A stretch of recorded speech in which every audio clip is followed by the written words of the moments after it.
Buenas tardes y bienvenidos a la primera edición de los servicios informativos de La Pública. Vamos ya a ver lo más destacado de las últimas horas. Comenzamos.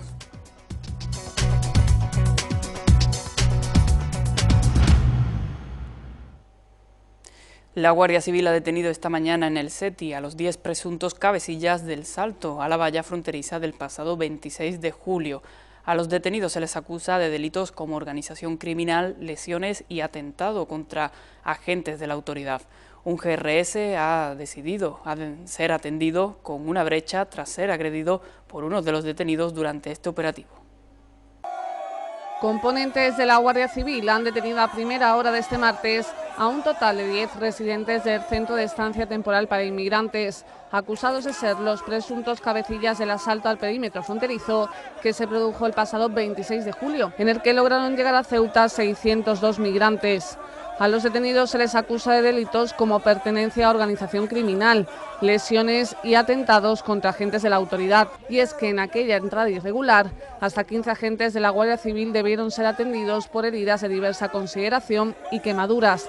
5 de ellos incluso fueron trasladados al hospital universitario y otros 4 recibieron atención médica en la clínica Septem. Tras lo sucedido, el Instituto Armado difundió un vídeo en el que se mostraba el estado en el que había quedado la valla tras el asalto y los métodos virulentos usados por los migrantes, quienes lanzaron contra los agentes recipientes de plástico con excrementos, cal viva, spray a modo de lanzallamas, piedras y palos.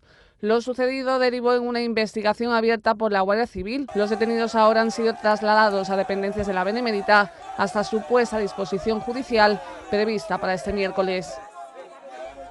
La delegada del Gobierno se ha vuelto a referir a la devolución a Marruecos de los migrantes que asaltaron la valla el pasado 22 de agosto. Salvador Mateos ha asegurado que no están dispuestos a que ningún agente de los cuerpos y fuerzas de seguridad sufra más agresiones en el cumplimiento de su deber. No estamos dispuestos a que se pase alguna desgracia en la frontera ni a las fuerzas marroquíes ni a las nuestras, de la Guardia Civil, precisamente por estar trabajando y cumpliendo con su obligación. Entonces todo el que venga en plan violento, por supuesto, no lo vamos a consentir. El presidente de la Asociación de Independientes de la Guardia Civil, Joaquín Parra, acompañado por la abogada Nuria de Madariaga, ha comparecido acerca de la querella que, como acusación particular, presentaron contra los 602 migrantes que asaltaron la valla a finales de julio. Parra ha insistido en que el objetivo de esta acción judicial es poner fin a las entradas irregulares que se realicen de una forma violenta y que ponga en riesgo la integridad física de los agentes que prestan servicio en el perímetro. El presidente de la Asociación de Independientes de la Guardia Civil y la letrada Nuria de Madariaga han comparecido para ofrecer más detalles acerca de la querella que hace unos días presentaban contra los 602 migrantes que protagonizaron el violento asalto a la valla fronteriza del pasado 26 de julio. La asociación considera que las detenciones practicadas este mismo martes les beneficia, pues de esta forma ya se han iniciado las identificaciones de los autores de esa entrada irregular. Joaquín Parra ha insistido en que el objetivo de la denuncia presentada es que asaltos de este tipo no vuelvan a producirse. Lo que interesa a nosotros es que no vuelva a haber más asaltos, que no se ponga en riesgo la integridad física de los guardias civiles, que no haya escalada de violencia y que en un momento determinado, por desgracia, por lo que sea, incluso pues por un paro cardíaco, un guardia civil pueda fallecer ante esa situación a la que se somete, de gran tensión física y psicológica, pues que le pueda pasar algo a algún compañero. Y para salvaguardar también en la integridad del territorio y la población de Ceuta pues que pueda estar tranquila. Nuria de Madariaga ha recordado que el asalto a la valla se produjo de una forma coordinada y con pleno conocimiento de los métodos violentos que los migrantes iban a utilizar, lo que según la querella los convierte en una organización criminal. Ya que estaban perfectamente coordinados, de común acuerdo desde el minuto 1, si no uno hubiera saltado a las 8 de la tarde y otro a las 10 de la noche. Y entre ellos, que se conocen, sabían perfectamente qué tipo de objetos peligrosos iban a utilizar para conseguir su propósito. Y todos ellos realizaron el acometimiento, que esa es la esencia del delito de atentado, el acometer contra agentes de la autoridad. La asociación ha explicado que la intención era la de también querellarse contra los subsaharianos que entraron el pasado 22 de agosto. En ese sentido, Parra ha valorado la celeridad del Gobierno en reactivar el acuerdo con Marruecos para que los migrantes fueran devueltos al país vecino.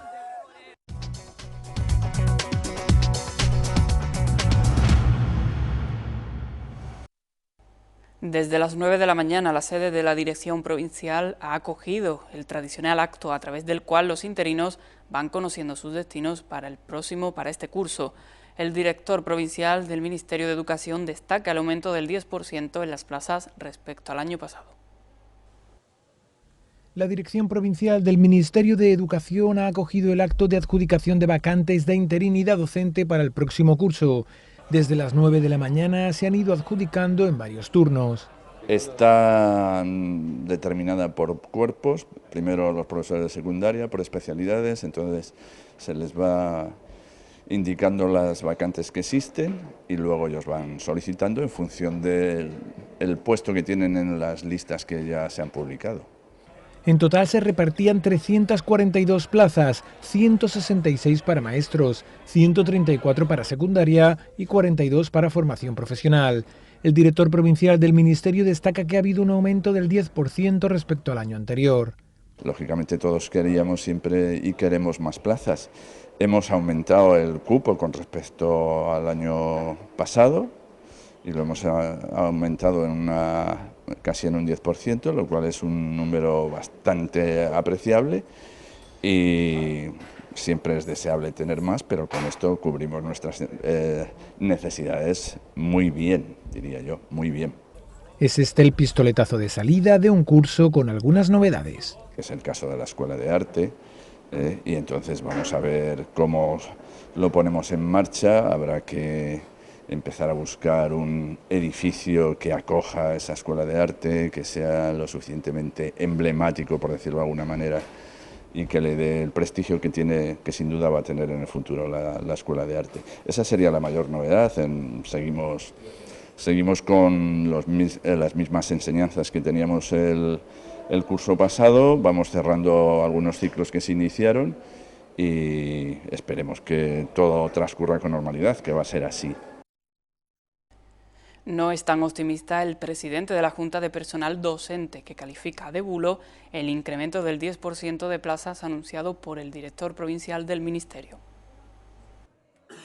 Desde la Junta de Personal Docente han calificado de bulo el supuesto incremento en las plazas de interinos. Pues 342 plazas, el año pasado salieron 345, con lo cual ese bulo que se ha circulado de que había habido un aumento de plazas para interinos no es cierto, en concreto son 3 menos. Esto tampoco es significativo, puesto que de alguna manera hay que tener en cuenta las jubilaciones que se han producido, hay que tener en cuenta los profesores que han aprobado las oposiciones. Y este dato no tendría mucha relevancia si no estuviera relacionado con lo que ha ocurrido este verano, que ya lo hemos estado advirtiendo y que al final desgraciadamente teníamos razón. Ha habido un recorte encubierto. Y es que Lobato afirma que el único aumento ha sido en 23 profesores cuando a su juicio se necesitaban al menos 40. Solamente ha habido un aumento de 23 plazas del cupo sobre el año pasado, 23 profesores más con respecto al año pasado, cuando tenemos 7 unidades de educación infantil y primaria, tenemos 12 grupos de secundaria y tenemos la creación de la Escuela de Arte. Para todo esto ya habíamos advertido que la cifra mínima para poder cubrir estas necesidades era de 40 profesores aproximadamente. Si tenemos en cuenta que ha habido un aumento de 23, evidentemente hay un recorte encubierto. Para revertir los recortes de los últimos años se necesitan, según Lobato, más de 100 profesores.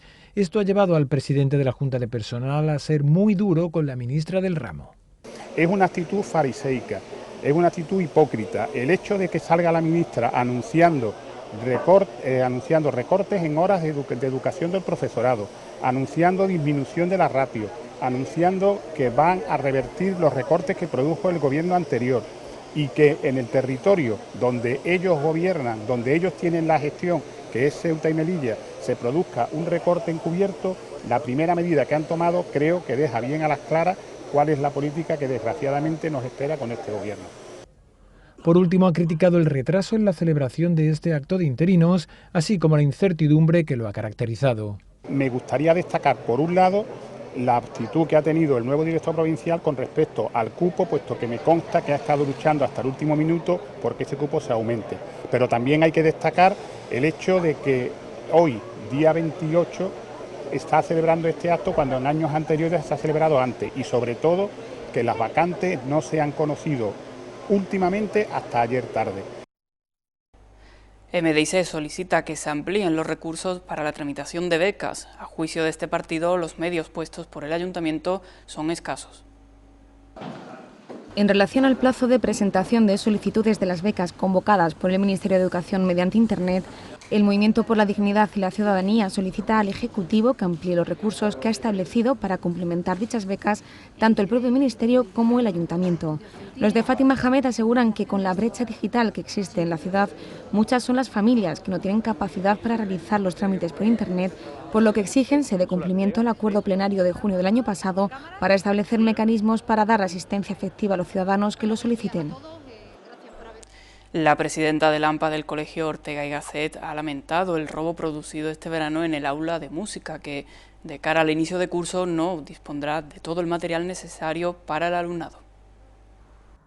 El Colegio Ortega y Gasset ha perdido alrededor de 3.000 euros de material escolar para la asignatura de música a consecuencia del robo sufrido por el centro a principios del pasado mes de julio. Y el aula de música han arrancado una de las rejas, pues no sabemos con qué, vamos, no entendemos que con algo que fuerza la han arrancado de la pared y se han sustraído pues cerca de entre 3.000 y 4.000 euros en material de música. La presidenta del AMPA lamenta el desmantelamiento producido en este aula. La representante de las madres y padres de alumnos del centro reclama también que la ciudad termine de reparar el vallado perimetral para evitar problemas futuros. Que si esa valla estuviese en perfectas condiciones no podrían haber entrado, pero claro, los centros son parte del ministerio, entonces ahí se están tirando la pelota unos a otros y nosotros empezamos un curso con el aula de música desmantelada. No es la primera vez que el colegio sufre robos de material. Es por ello que el AMPA insiste en que es necesario un continuo mantenimiento de estas instalaciones. No es lo mismo una casa donde el uso particular son de 6-7 personas a centros donde hay entre 500 y 1.000 niños. El desgaste es mucho mayor. En ese sentido, el AMPA reclama que se lleve a cabo una actuación para disponer de escaleras de emergencia exteriores o, en su defecto, una pasarela que conecte el edificio principal con el más cercano. Una posibilidad que ya se ha estudiado y que, de hecho, ya contemplaba el proyecto sobre el que se construyó el colegio.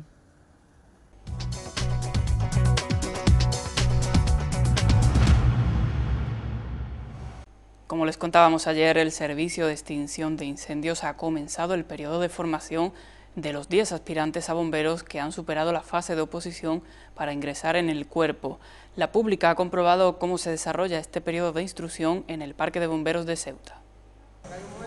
El curso cuenta con 450 horas y su finalidad se centra en proporcionar la formación y capacitación suficiente para desarrollar con eficacia las funciones que posteriormente ejercerán cuando desempeñen sus funciones de bomberos. En el primer día los aspirantes tuvieron una clase sobre prevención de riesgos laborales, así como un primer contacto para familiarizarse con los equipos de intervención. Hoy han iniciado el apartado práctico en el Parque de Bomberos. Toda práctica requiere una parte teórica primera, que ya se ha hecho en el aula, y ahora Pepe va a continuar una parte práctica teórica también, aquí in situ. Ellos reciben un pequeño manual cada sesión o cada jornada, dependiendo de lo que se necesite. En la sesión práctica han montado mangueras, además de tratar con las botellas de oxígeno. Lo que van a hacer los chavales hoy de nuevo ingreso es el AIOU del colegio. Van a empezar lo que son montajes de instalaciones con las mangueras, las que tenemos de 25, de 45 y de 70, y como en el programa viene incluido lo que es la familiarización del equipo de Loera, terminaremos luego con el montaje de las botellas en los atalajes y su puesta y trabajo con el equipo. Entre los alumnos mucha ilusión después de haber superado las pruebas y ahora tener la oportunidad de formarse. Poco de teórica por la mañana, ahora estos primeros días de riesgos laborales. Después pasamos a la parte práctica. Ayer estuvimos viendo los EPI, hoy me parece que vamos a ver también un poco de EPI. Y bien, la verdad que muy bien. 10 aspirantes a bombero que estarán en pleno servicio para el mes de diciembre. Precisamente los agentes del Servicio de Extinción de Incendios y Salvamento tuvieron que actuar en la tarde-noche de ayer para sofocar un incendio que se declaró en el solar en el Salchal, un solar abandonado y que hace las veces de improvisado vertedero. Afortunadamente, la rápida intervención de los bomberos logró controlar las llamas y evitó que el incendio tuviera peores y mayores consecuencias. Minuto de silencio en las puertas del Palacio de la Asamblea en repulsa al último caso de violencia machista, en esta ocasión que ha ocurrido en La Orihuela, un pueblo de Alicante. Con esta mujer ya son 28 las mujeres asesinadas en manos de sus parejas en lo que va de año. Tan solo el sonido de las campanas a las 12 del mediodía interrumpía el minuto de silencio en las puertas del Palacio de la Asamblea en repulsa al último caso de violencia machista ocurrido en el pueblo de Orihuela, Alicante. Un hombre de 57 años ha sido detenido tras confesar que estranguló a su pareja sentimental de 60 años, ambos de nacionalidad búlgara. El mismo hombre fue quien llamó al 112 para admitir que había matado a su pareja. Cuando llegaron los agentes de la Policía Nacional a su domicilio, comprobaron que la mujer había fallecido. El hombre quedó inmediatamente detenido por un presunto delito de homicidio, mientras que se ha abierto una investigación. Con el crimen de este lunes son ya 28 las mujeres asesinadas en lo que va de año. Delegación del Gobierno, encabezado con la presencia de su titular, Salvador Mateos, también ha querido mostrar su repulsa a este último caso de violencia machista, guardando de igual modo un minuto de silencio a las 12 del mediodía en la puerta de la delegación.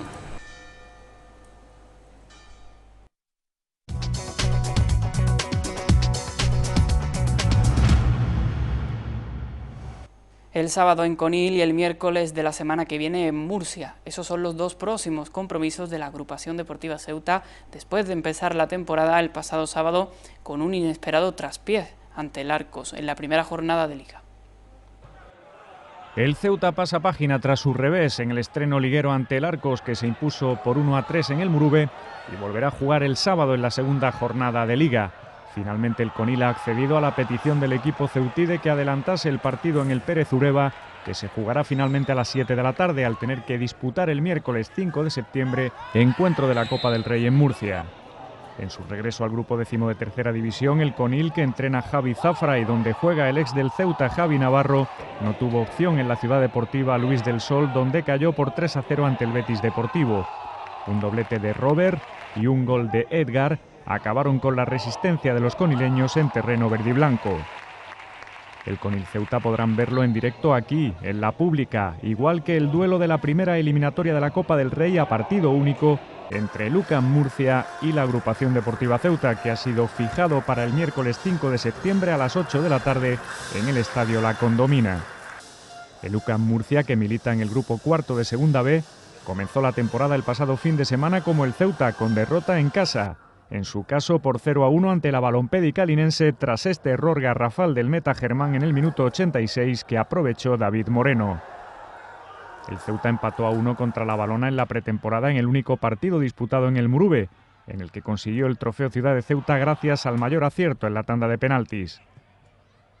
El UCAM Murcia, que entrena el exjugador del Real Madrid y de la selección española Pedro Munitis, es uno de los gallitos de la categoría de bronce y parte como favorito en la eliminatoria ante los blancos, que en caso de pasar de ronda se las verían en la segunda con el vencedor del Mirandés Racing de Santander, también a partido único, que se disputaría en el Alfonso Murube. El UCAM Murcia no ha adelantado el partido de la segunda jornada de Liga al sábado y jugará el domingo 2 de septiembre contra el Recreativo Granada a las 11:30 en la Ciudad Deportiva. Las oficinas de atención al público que el Instituto Ceutí de Deportes tiene en el complejo deportivo Guillermo Molina Ríos permanecerán cerradas mañana miércoles con motivo de las labores de fumigación incluidas en el plan de mantenimiento de instalaciones deportivas de la ciudad. Desde el organismo deportivo de la ciudad ruegan disculpas a la ciudadanía por las molestias que esta circunstancia pudiera ocasionar, si bien el jueves volverán a abrir en su horario habitual. Esta actuación es previa a la reapertura a los usuarios del polideportivo, que será el próximo lunes 3 de septiembre, con el reinicio de las actividades en la piscina del complejo, así como de las de equitación en el centro ecuestre de la ciudad de Ceuta.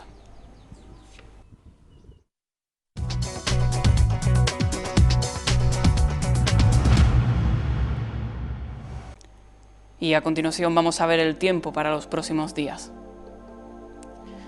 Para mañana miércoles tendremos temperaturas máximas de 29 grados y mínimas de 22. Los vientos serán de componente oeste con 20 km por hora y un 10% de probabilidad de lluvia, de nubes. Y para el jueves, ahí lo pueden ver, máximas de 29 grados y mínimas de 21. Los vientos volverán a ser, en este caso ya de levante, componente este, 15 km hora, y la probabilidad de nubes será del 10%. La farmacia de guardia en el centro es Zurita, situada en calle Beatriz da Silva, número 5, mientras que en el campo exterior la farmacia de guardia es Lobato, en la avenida del Ejército Español, número 10. Y el sorteo de Cruz Roja, el número agraciado es el 321. El ya ex vicario de Ceuta, Juan José Mateos, se ha despedido oficialmente de la ciudad en un encuentro con el presidente Juan Vivas. Ahora su nuevo destino será la iglesia de Nuestra Señora del Carmen en Algeciras. Mateos asegura quedarse con lo positivo de estos últimos 6 años. Juan José Mateos deja la vicaría de Ceuta tras 6 años al frente, un periodo donde, como asegura, se han producido algunos momentos bonitos y otros difíciles, pero cataloga este último año de especial debido al 600 aniversario de la llegada de la Virgen de África. Bueno, pues han sido 6 años y ha habido de todo, ha habido momentos bonitos, momentos más difíciles, pero siempre uno se queda con lo positivo y se queda con lo bonito. Han sido años muy intensos, sobre todo este último año. Para mí ha sido una gran alegría el haber celebrado este año jubilar, los 600 años de la diócesis de Ceuta y de la llegada de la Virgen de África. Es un momento muy bonito. Mateos ha mantenido una reunión de despedida con el presidente Juan Vivas, en la que éste le ha regalado unos gemelos al exvicario de Ceuta. Sobre la polémica que se generó con la entrada del dios hindú Ganesh en la iglesia de la Virgen de África, Mateos se queda con el cariño que recibió del pueblo de Ceuta. Sí, quizás fue un momento también un poco así difícil, pero vamos, ya es todo pasado, y la verdad es que tengo que agradecer al pueblo de Ceuta el cariño, la cercanía, la amistad que me han manifestado en aquel momento. En los próximos días se incorporará a su labor como párroco en la iglesia de Nuestra Señora del Carmen de Algeciras.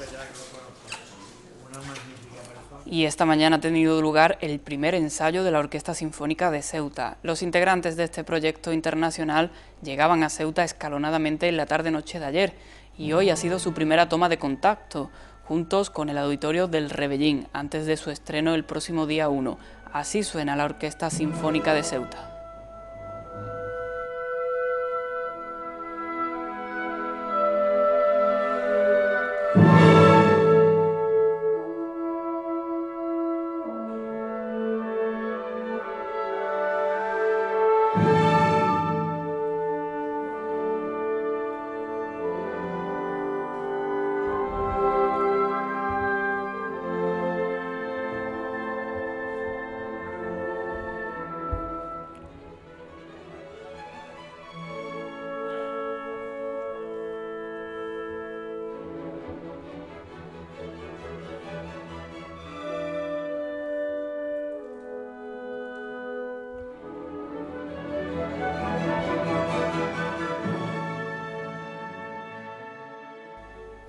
Y con este sonido celestial ya nos vamos, volvemos a las 8:30 con más información. Gracias por estar ahí, adiós.